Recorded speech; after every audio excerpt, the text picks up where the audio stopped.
Imagine a calm morning in a quiet Oregon town, sunlight filtering gently through the halls of Skyline Elementary. Their parents trusted that within these walls, their children were safe, shielded from the dangers of the outside world.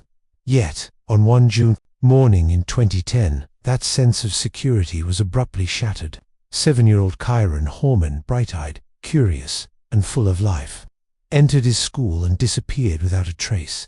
There were no screams, no signs of struggle, only the unsettling, void of an unsolved mystery. His disappearance became a cold case that would grip the nation for over a decade.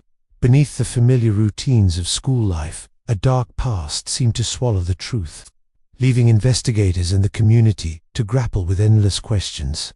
Today, we delve into Kyron's vanishing, the haunting uncertainties, and the fragile details each seemingly minor fact could hold the key to understanding, or conceal the trap that obscures the truth. June 4, 2010, began like any other day at Skyline Elementary in Portland, Oregon. The morning sky was overcast, clouds hovering low over the quiet suburban streets. The school buzzed gently with children and parents preparing for the annual science fair, projects carefully arranged on tables, laughter mixed with murmurs of pride. Yet beneath the surface, a tension existed that only hindsight could recognize. This seemingly ordinary day would soon become an enigma that defied understanding. Kyron Horman, 7 years old, embodied the innocence of childhood. He was quiet, intelligent, and fascinated by the natural world. He loved exploring insects, rocks, and the smallest mysteries in his backyard. His eyes sparkled when discussing his latest science project, a simple experiment about plant growth. To Kyron, life was a collection of discoveries, each small victory meaningful, each smile from his parents a reason to try harder. Kyron lived with his mother, Desiree, and his stepmother, Terry Horman. Terry was an active presence in his life, attending school events and volunteering when possible. On the surface, she appeared attentive and caring, yet subtle inconsistencies in her story and behavior hinted at a complexity that outsiders could not immediately see. She spoke with warmth at times, yet her manner occasionally betrayed an uncertainty, a need to control the narrative, however small. These glimpses, though minor, became crucial when examining the psychology of those closest to Kyron. The Horman household was not a traditional nuclear family. Blended families often carry hidden dynamics, silent negotiations of loyalty and resentment. Terry's relationship with Kyron was outwardly affectionate, but marked by subtle tension, often imperceptible to neighbors. Friends of the family described a woman committed to her role, yet sometimes her words and actions did not align. In psychological terms, these contradictions hint at cognitive dissonance, the human mind's attempt to reconcile competing impulses and desires. The broader community also painted a picture of normalcy. Portland's suburban neighborhoods are known for trust and social cohesion.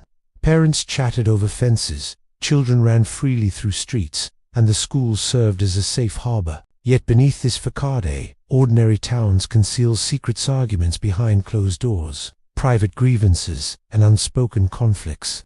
Every environment carries shadows, and sometimes it is these very shadows that nurture tragedy.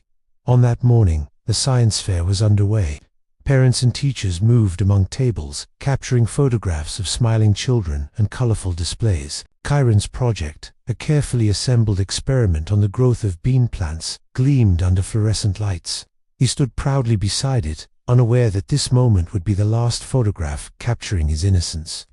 The juxtaposition of this ordinary scene and the impending crisis highlights the fragility of safety. Terry Horman escorted Kyron into the school that morning. Their interaction appeared routine, a hug, a wave goodbye, and the soft sound of children preparing for a day of learning.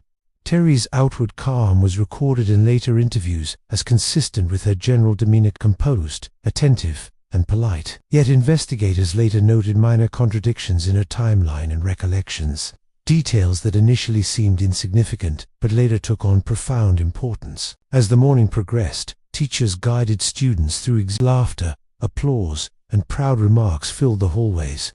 Kyron wandered briefly, examining other projects with curiosity and excitement. His friends recalled his gentle nature, his willingness to share ideas and help others.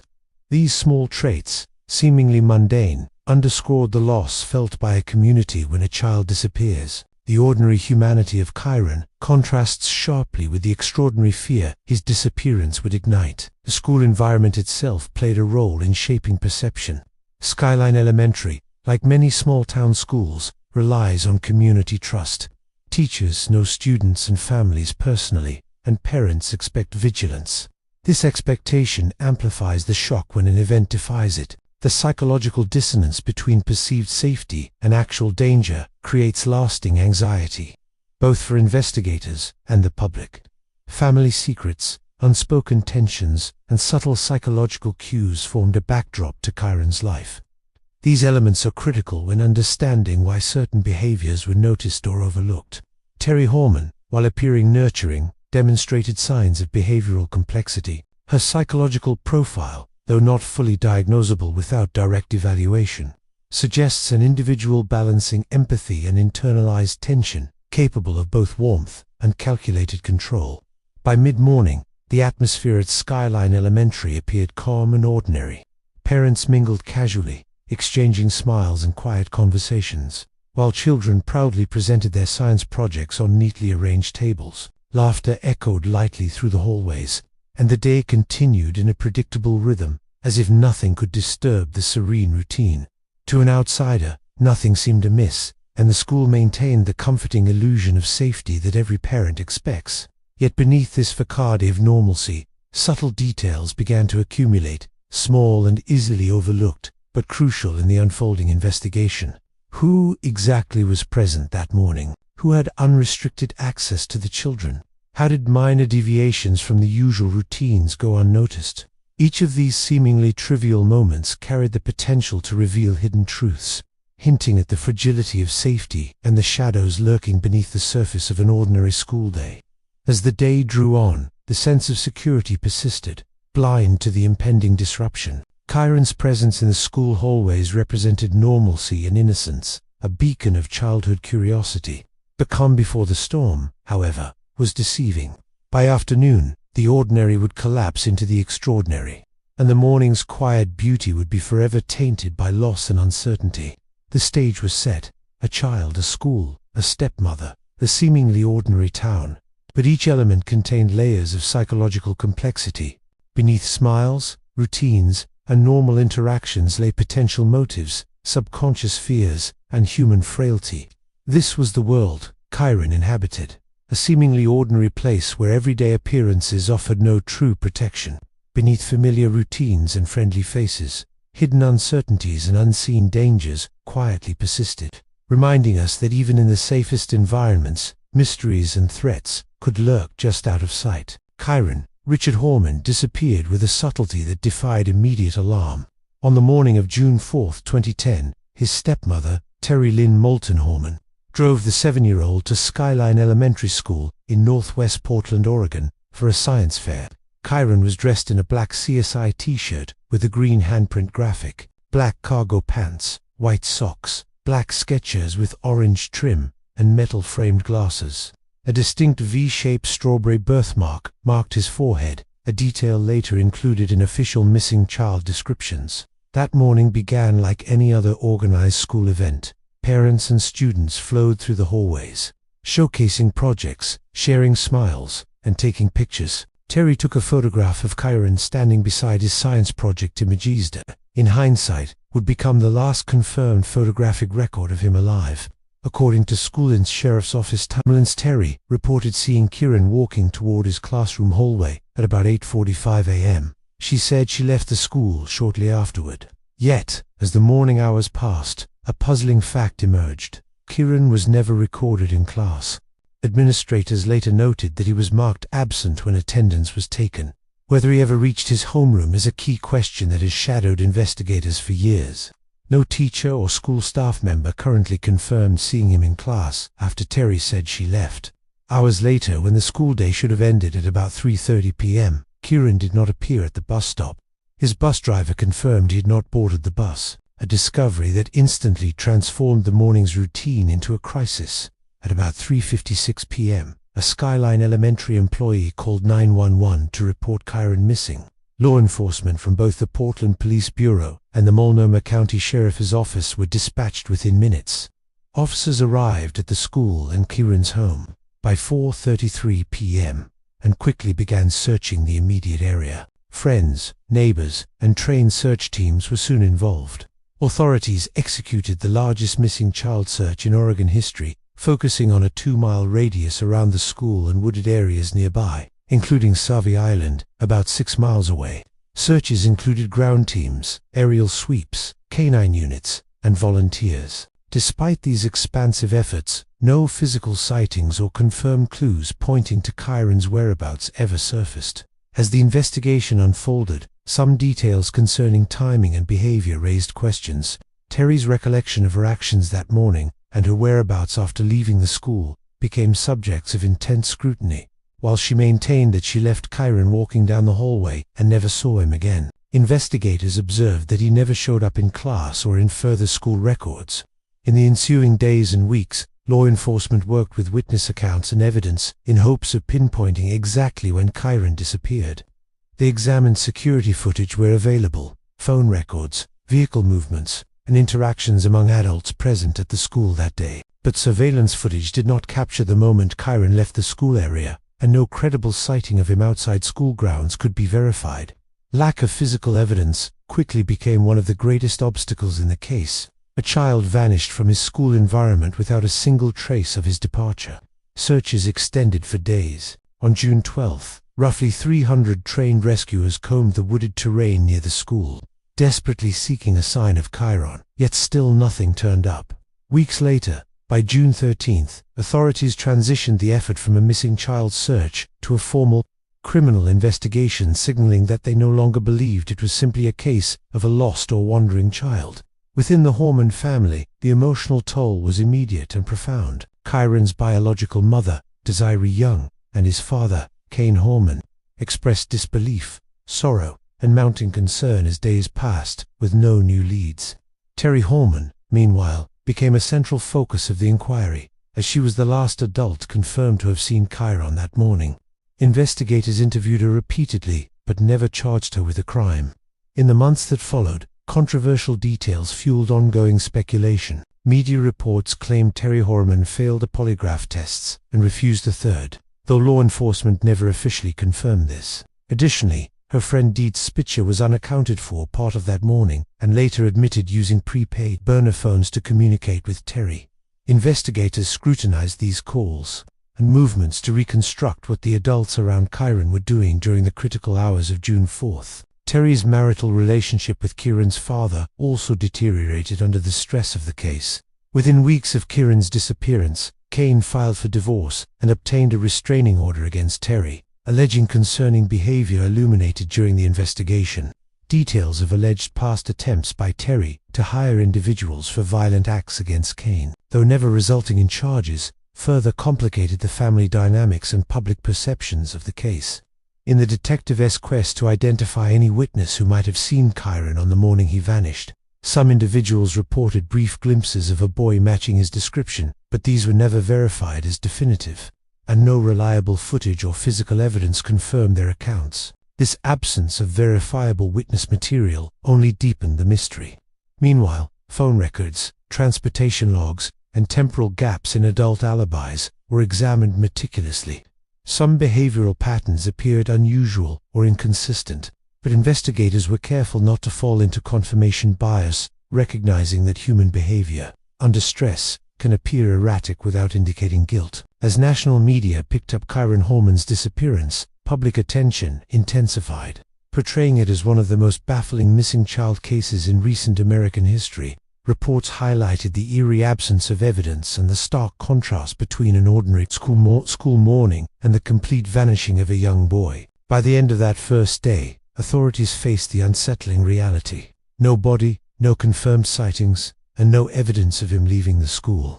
Years later, despite exhaustive searches, interviews, and forensic reviews, the case remains unresolved. A chilling reminder of how a child can vanish without a trace, leaving only questions and silence. The investigation into Kyron Horman's disappearance began with unprecedented urgency in Oregon. Within hours of the 911 call on June 4, 2010, local law enforcement, including the Portland Police Bureau and Multnomah County Sheriff's Office, responded to Skyline Elementary and Kyron's home. What followed became the largest missing child search in state history, with search and rescue teams, canine units, and eventually the FBI joining the effort. Hundreds of detectives, volunteers, and family members combed neighborhoods, wooded areas, and school grounds. Despite the massive scale, no physical trace of Kyron emerged. The scarcity of evidence turned routine procedures into a psychological battlefield, where every lead was weighed against the overwhelming uncertainty of a child vanished without a trace. Authorities established a detailed timeline for June 4th. According to reports, Kyron's stepmother, Terry Horman, drove him to Skyline Elementary for a science fair. She took the last known photograph of him next to his project and told investigators she saw him walking down a hallway toward his classroom around 8:45 a.m. However, Kyron was later marked absent at attendance, and he never arrived home on the school bus in the afternoon. That discrepancy became one of the first major puzzles investigators encountered. Terry Horman's account became a key focus. She claimed to run errands and drive her daughter after leaving the school, but investigators found gaps in her timeline. Every movement was documented, and witnesses were sought to corroborate her story. While her behavior raised questions, she was never arrested or formally charged in connection with Kyron's disappearance. As law enforcement worked through leads, they interviewed hundreds of witnesses, including school staff, other parents, and visitors to the science fair. Investigators also sought out anyone who may have seen Kyron that morning. Despite interviews and the broad scope of inquiries, no confirmed sightings of Kyron outside the school environment ever emerged. His absence of concrete witness testimony contributed to the case's chilling uncertainty. The initial weeks were crucial. Officers worked to gather reports, analyze possible sightings, and chase leads. But each day without new evidence deepened the complexity of the investigation. By mid-June, authorities shifted from emergency search efforts to a structured criminal investigation. Although the case remained open and active, they admitted that the lack of physical evidence, such as surveillance footage or reliable witness placements, made progress difficult. A grand jury was convened in 2010 to hear evidence related to Kyron's disappearance. But by the end of that year, prosecutors had not secured compelling evidence to seek an indictment. Despite thousands of tips and interviews, no charges were filed and no arrests made. The continued inability to find his body or physical proof of a crime ensured the case remained unresolved. Investigators continued reviewing tips and information, but the trail remained cold. Over time, multiple hypotheses emerged. One early theory considered whether someone close to Kyron could have been involved, given that he was last seen with a family member. The focus on Terry Horman stemmed from the fact she was the last confirmed adult to see him, and there were inconsistencies in her recollection of events. Critics of the investigation later suggested that behaviors exhibited by those around Kyron could indicate deeper involvement or concealment of crucial information, though none of those theories resulted in charges. Another theory proposed that an external abduction occurred, possibly by someone unknown at the science fair. With the event open to the public and no visitor sign-in requirement, many individuals passed through the school that morning. Investigators recognized that this environment, though routine and familiar, lacked controlled access, making it theoretically possible that an outside actor could have interacted with Kyron without detection. No credible suspect in this category ever emerged, but the theory persisted due to the absence of other explanations. Law enforcement also considered whether an unexpected third party, someone not immediately connected to the family, could be responsible. This line of inquiry involved analyzing movement patterns, behavioral traits, and any possible interactions with Kyron during the science fair. The challenge lay in the sheer number of people present and the lack of surveillance at the school at that time, leaving investigators with few verifiable leads. Over the years, certain details have fueled speculation, controversy, and differing interpretations. Reports circulated that Terry Horman failed multiple polygraph tests and refused further examinations, though law enforcement never officially confirmed this. Additionally, a friend of hers, Deeds, was unaccounted for part of the critical morning hours and later admitted using prepaid phones to communicate with Terry around the time of Kyron's disappearance. These communications and unverified witness sightings became focal points for ongoing analysis. Despite the lack of arrest or conviction, the investigation has never truly stopped. In recent years, both the Multnomah County Sheriff's Office and the district attorney's office undertook a renewed review of the case with fresh personnel and approaches.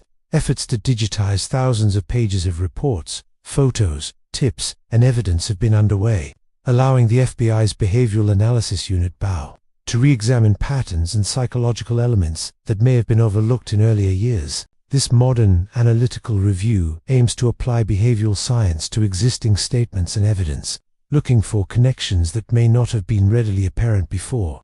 Behavioral analysts frequently assist in cold cases by identifying subtle consistencies or contradictions in human behavior that can highlight new investigative directions.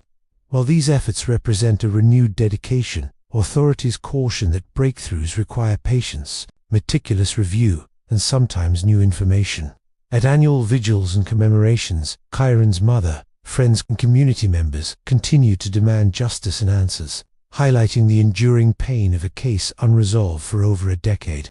A $50,000 reward remains active for credible tips, emphasizing that the investigation is ongoing. Every detail, no matter how minor, is meticulously examined by detectives, forensic analysts, and behavioral specialists. Kyron's disappearance illustrates the limits of human knowledge when clues are scarce. The case continues to challenge investigators psychologically and linguistically, as they balance relentless pursuit of truth with the profound emotional weight carried by those who loved him. Even years after Kyron Horman's disappearance, the psychological imprint of the case continues to reach far beyond the immediate circle of his family.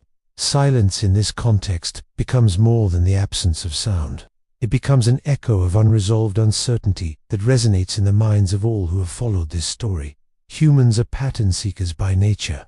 When faced with ambiguity, the mind often fills the void with narratives, some grounded in reason, others sprung from fear, guilt, or hope. This instinctive drive to explain the inexplicable highlights the fragility of perception and trust, especially when definitive answers are withheld by circumstance rather than revelation. From a psychological standpoint, those closest to Kyron exhibited a range of stress responses that illustrate the emotional complexity inherent in unresolved trauma. Terry Horman, as the last confirmed adult to see Kyron, understandably became a focal point of investigative scrutiny and public suspicion. The pressure of being under suspicion can manifest in behaviors that may not necessarily indicate guilt, but are consistent with stress, ambiguity, and defensive cognition. Under intense scrutiny, even subtle inconsistencies in memory or description can appear significant, though they might reflect cognitive strain rather than malicious intent. Meanwhile, Kyron's biological mother, Desiree Young, has publicly expressed profound grief, anxiety, and hypervigilance, emotions that are normal reactions to the indefinite loss of a loved one. These psychological responses, although fundamentally human, complicate social perception and the investigative narrative, as they interact with public expectations of accountability and closure. Approaching Kyron's disappearance through spiritual and philosophical lenses offers deep reflections on human behavior, mortality, and meaning. In Buddhist thought, the concept of impermanence teaches that all phenomena are transient. Nothing in existence remains unchanged, and attachment to permanence is a source of suffering. Kyron's abrupt absence serves as a stark illustration of life's impact. The world continues in routine even as individuals are shattered by sudden loss. Buddhism encourages awareness of suffering without clinging to it, fostering compassion for those in pain and acceptance of uncertainty. This lens does not provide answers to the mystery, but offers a philosophical framework for understanding how grief and unanswered questions fit into the larger tapestry of existence. Christian theology, conversely, frames the unknown within the context of sin, redemption, and moral order. The disappearance of an innocent child confronts communities with a moral paradox. Where is justice when the innocent suffer? Christianity emphasizes the human responsibility to seek truth, to confess wrongdoing, and to find redemption. The absence of resolution in Kyron's case amplifies moral uncertainty, challenging individuals to reflect on their own capacities for empathy, judgment, and forgiveness. The community's inability to reconcile the disappearance with a clear moral narrative leaves a vacuum that many attempt to fill with ethical speculation, confronting their own vulnerabilities and expectations of justice. Confucian philosophy adds depth to the psychological and cultural analysis, particularly regarding family, authority, and moral duty. It emphasizes social harmony, moral integrity, and filial responsibility. Kyron's disappearance disrupted these expectations, shattering the perceived moral order of family structures. Confucian ethics teaches that harmony relies on virtuous conduct and reciprocal obligations among family and community. When a child vanishes mysteriously, these norms are violated, generating psychological stress, social tension, and self-blame. The loss becomes both personal and a perceived rupture in the moral fabric, intensifying anxiety, guilt, and the community's struggle to reconcile with uncertainty. Taoist philosophy provides a perspective that emphasizes alignment with the natural way, or Tao, an acceptance of life's unpredictable flow. Resistance to uncertainty often intensifies suffering. Rather than forcing rigid explanations or moral judgments on ambiguous events, Taoism encourages openness to the unknown and flexibility in thought. In Kyron's case, this viewpoint does not lessen the grief, but frames existence as a process beyond human control. Acceptance here reflects harmony with life's mysteries, not resignation, fostering understanding amid uncertainty. If there are any new avenues for investigation, they often hinge on re-examining old evidence with fresh technology or uncovering overlooked witnesses. Digital footprints, forgotten surveillance footage, or subtle behavioral clues can sometimes provide breakthroughs years later. Forensic psychology emphasizes looking for patterns across seemingly unrelated details, seeking consistencies amid anomalies. Yet despite repeated reviews by agencies, including the Multnomah County Sheriff's Office, and renewed collaboration with the FBI's Behavioral Analysis Unit (BAU), no definitive resolution has emerged. The social impact of unresolved cases like Kyron's extends far beyond the immediate family. Families living with suspended grief experience a perpetual tension between hope and despair, a psychological state known as ambiguous loss, where closure never arrives. Communities lose a sense of safety once taken for granted, and parents internalize the sobering lesson that seemingly secure environments may harbor unknown risks. The psychological scars of uncertainty ripple outward, influencing community behavior and collective consciousness. In an era where information spreads rapidly, public fascination with unsolved mysteries often reflects a deeper psychological drive to impose order on chaos, to seek closure in narrative even when none is available. Ultimately, the silence surrounding Kyron's disappearance invites contemplation of the limits of human perception and understanding. The unresolved nature of the case forces us to confront how little we may truly know about others' motivations, inner lives, and the unpredictable unfolding of events. Psychological, philosophical, and spiritual frameworks all remind us that some truths may remain obscured, that darkness sometimes persists beyond human comprehension. This unresolved absence demands patience, empathy, and a recognition of ambiguity as an intrinsic part of the human condition. In examining Kyron's story, we encounter a profound paradox of human understanding. The more we search for certainty, the more we encounter doubt. The very nature of unresolved loss challenges investigators, observers, and loved ones alike to balance the relentless pursuit of truth with the emotional toll that ambiguity exacts. While psychological analysis cannot provide all the answers, it illuminates the patterns, tendencies, and deeply human responses that shape our reactions to the unknown.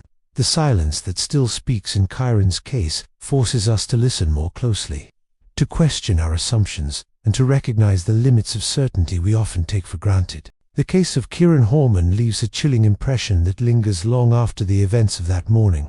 What began as an ordinary school day transformed into an enduring mystery, highlighting the fragility of life and the unpredictable nature of human behavior.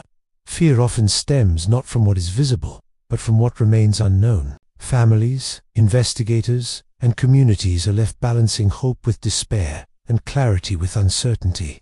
This story invites reflection on the subtle psychological patterns present in everyday life, showing how trauma, secrecy, and perception influence human choices. Unresolved mysteries like this challenge us not only with facts, but with our ability to confront ambiguity and process the unknown. If this story made you think, don't forget to like, share the video and subscribe to continue exploring the depths of the human mind through true crime. Some crimes leave no screams, only questions, and some silences echo louder than any confession. Thank you for listening to Criminal Mind.